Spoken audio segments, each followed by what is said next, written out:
मेरा नाम है हरिया, मैं काम करता हूँ बहुत बढ़िया, खाता हूँ खाना और रोज गाता हूँ गाना। अरे यार, आज तो बहुत देर हो गई।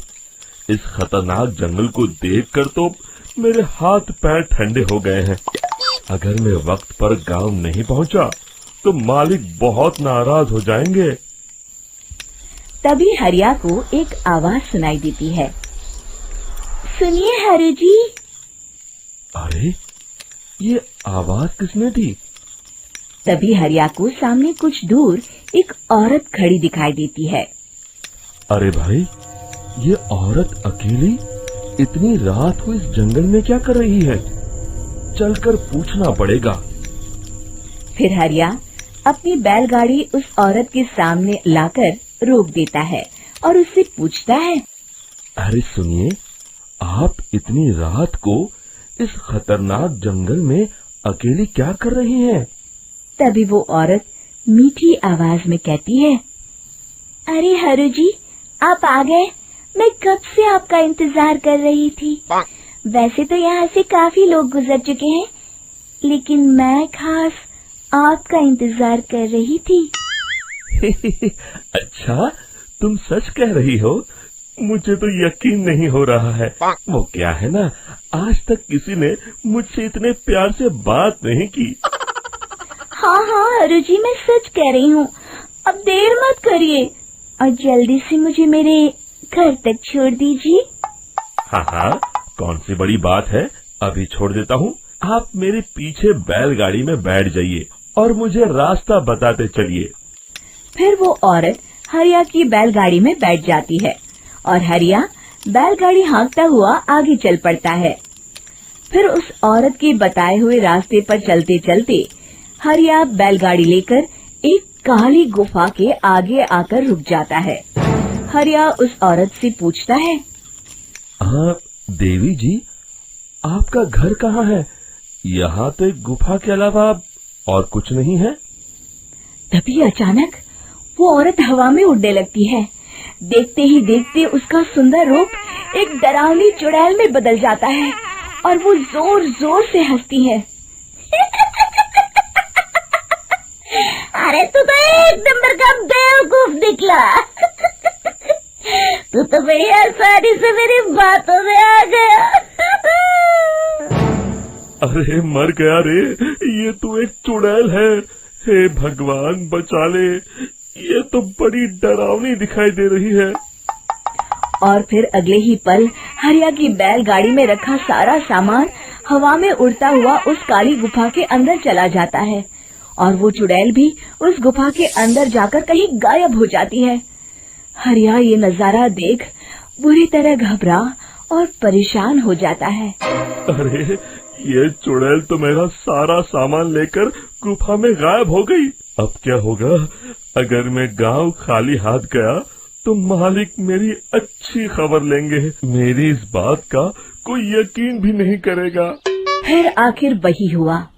हरिया के मालिक चंपक सेठ को हरिया की किसी भी बात पर रत्ती भर भी यकीन नहीं हुआ। चंपक सेठ को लगा हरिया झूठ बोल रहा है और उसने ही लालच में आकर सारा सामान हड़प कर लिया है। फिर हरिया को बेईमान समझकर चंपक सेठ उसे काम से निकाल देता है। अगले दिन अपनी दुकान में परेशान बैठा चंपक सेठ गुस्से में बड़बड़ाता है। अरे, दुकान में तो सामान बिल्कुल भी नहीं है। अब मुझे ही शहर जाकर सामान लाना होगा। फिर वो अपनी बैलगाड़ी लेकर शहर चला जाता है। शहर से सामान लेकर जब चंपक सेठ वापस गांव लौट रहा होता है, तभी उसे एक आवाज सुनाई देती है। चंपक जी, ओ चंपक जी। अरे, ये तो कोई मेरा नाम लेकर मुझे पुकार रहा है। फिर उस रास्ते में वही औरत खड़ी दिखाई देती है।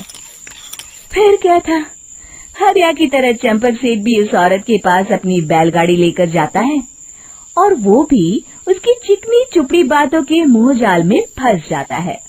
फिर चुड़ैल उसे भी अपनी गुफा तक ले जाती है और उसका सारा सामान लेकर गुफा में गायब हो जाती है।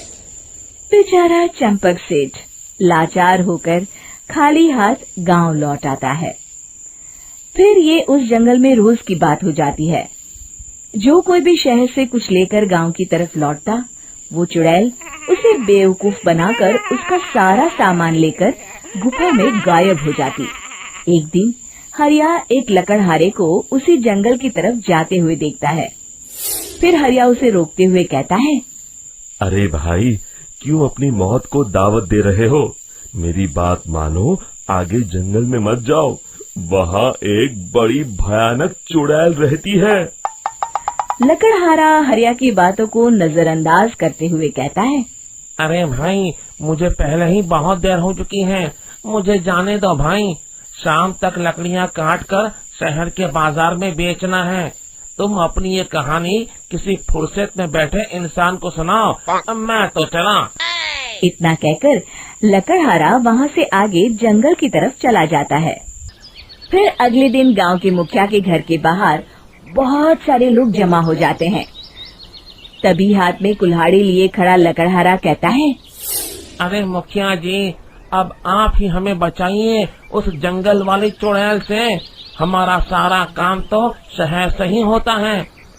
अरे मुखिया जी, उस चुड़ैल की वजह से तो मैं पूरी तरह बर्बाद हो गया हूँ। हम सबको मिलकर उस चुड़ैल का कोई इलाज करना पड़ेगा। तभी भीड़ में खड़ा बीरा कहता है, आप लोग चिंता मत करिए, कल से वो चुड़ैल किसी को नहीं लूट पाएगी। मेरे पास एक बहुत अच्छी तरकीब है। तभी चंपक सेठ उसका मजाक उड़ाते हुए कहता है, अरे तेरा नाम वीरा है तो क्या हुआ? तूने अभी उस चुड़ैल को देखा नहीं है? जाकर अपना काम कर, बड़ा आया। तब मुखिया जी कहते हैं, नहीं नहीं चंपक सेठ, मुझे लगता है हमें इस लड़के को एक मौका देना चाहिए। फिर सभी गांव वाले मुखिया जी की बातों से सहमत हो जाते हैं और वीरा शाम को एक बैलगाड़ी में कुछ सामान लादकर उस जंगल की ओर चल देता है। वीरा, ओ वीरा, कहाँ जा रहा है? तभी वीरा मुड़ के देखता है, वही चुड़ैल एक औरत के रूप में खड़ी है। अरे बहन जी, मैं आपको ही ढूंढ रहा था। देखिए, मैं आपके लिए क्या लाया हूँ। अरे वाह, तो खुद मेरे लिए इतना सामान लाया है। तू ही अकेला गांव में समझदार है। जरा देखो, मैं भी खोल के, बड़े भूख लगी है। जैसे ही चुड़ैल उस सामान पर से कपड़ा हटाती है, एक भगवान शिव की तेज रोशनी उसके अंदर मूर्ति से निकलती है और चुड़ैल अपने असली रूप में आकर जलने लगती है। अरे मैं जल रही हूँ, बचाओ! बचाओ! ओम नमः शिवाय! मर गई मैं! देखते ही देखते वो चुड़ैल राख के साथ उड़ जाती है और सभी गांव वाले भी वहां आ जाते हैं। शिक्षा बुराई पे सदा अच्छाई की ही जीत होती है।